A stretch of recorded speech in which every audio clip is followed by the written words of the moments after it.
Hello, lovely people. Welcome back to Flavors of Ruby. As we all know, summer is here, and with it comes all the heat and dehydration. What better way to stay refreshed than have some iced cold ginger ale? And of course, homemade. This requires just three simple ingredients, which I believe you might even have them in your kitchen right now. These ingredients are fresh ginger, sugar, and sparkling water, of course unflavored. I am using the organic ginger, which is smaller in size than the inorganic one and has more flavor and spice. The first thing I did was to clean my ginger thoroughly, and I went ahead to chop them.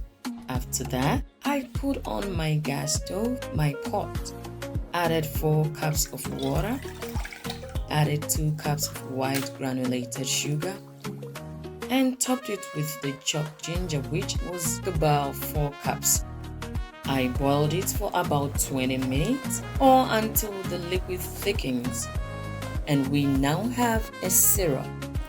I then went ahead to strain it, and now our base is ready.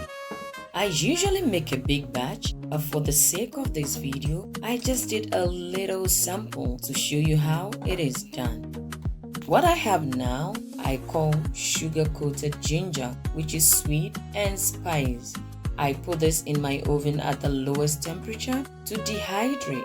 It usually takes about 8 to 10 hours to get it completely dehydrated. I then put it in a mason jar or any container of my choice, and I take a couple and chew it whenever I'm coming down with a cold. It's highly medicinal. At this point, I took my glass, added in some iced cubes, some fresh lemon juice, ginger syrup, and topped it with the unflavored sparkling water. I gave it a good stir till everything combined, and it was time to have a taste. This was so good and refreshing, not forgetting spicy. I hope you're going to try this drink this very summer, and until I see you in my next video, please subscribe, comment, like, and share. And until I come your way again, have a wonderful day. Bye.